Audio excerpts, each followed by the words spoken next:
என் அன்பு குழந்தையே, வாழ்க்கையில் பேசும் நீ செய்யும் காரியங்களை கவனமாக செய்ய வேண்டும். நீ ஒன்று நினைத்திருப்பாய், ஆனால் அதை புரிந்தவர்கள் அதே கோணத்தில் அதே மாதிரிதான் புரிந்து கொண்டு இருப்பார்கள் என்பது இல்லை. என்றைக்கும் பேசுவதற்கு முன்னர் கவனமாக யோசித்து பேசு. அந்த வார்த்தைகளின் கணக்கு உன் வாழ்க்கையின் கணக்கில் இரண்டாய் ஏற்படும் சூழல் உருவாகும். சொற்களுக்கு நீதான் பொறுப்பு. ஒரு முறை கூறிவிட்டால் அதை மாற்ற முடியாது. அதனால் பேசும்போது கவனமாக பேசு. வாழ்க்கையில் இறப்பு ஒன்றுதான் முடிவு என்று செய்யாதே.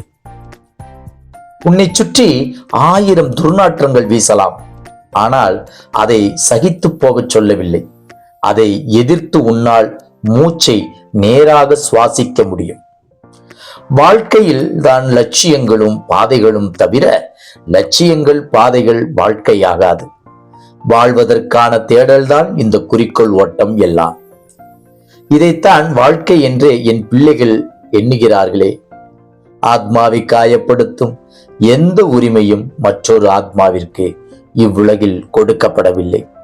அப்படி இருக்கையில் உன் ஆத்மாவை காயப்படுத்துவதற்கு காரணமாக அனைத்தையும் நான் எப்படி பந்தாடுகிறேன் என்று பார். இனிமேலாவது எல்லாவற்றையும் நிதானமாக யோசித்து முடிவு செய். பிறப்பதற்கு உன் அனுமதியை கேட்டு நான் உன்னை பிறக்கச் செய்யவில்லை. இறப்பு என்பது அப்படித்தான். நீயாக எதையும் எந்த முடிவுக்கும் வராதே. தாமதமானாலும் காலம் நீதியை கொடுக்கும். அன்று உன்னை தாழ்வு பெறச் செய்தவர்கள் உன் உயர்நிலையை நிமிர்ந்து பார்க்க கூட முடியாத நிலையில் இருப்பார்கள். எல்லாம் நன்மைக்கே. விரைவில் புதிய அத்தியாயம் உன் வாழ்வில் நடைபெறும். காத்துக்கொண்டு இரு. உனக்கு பிடித்த ஒன்றை தரப்போகிறேன். ஜெய் குரு சாய். நற்பவி சாய்ராமா. ஜெய் குரு தேவதத்தா.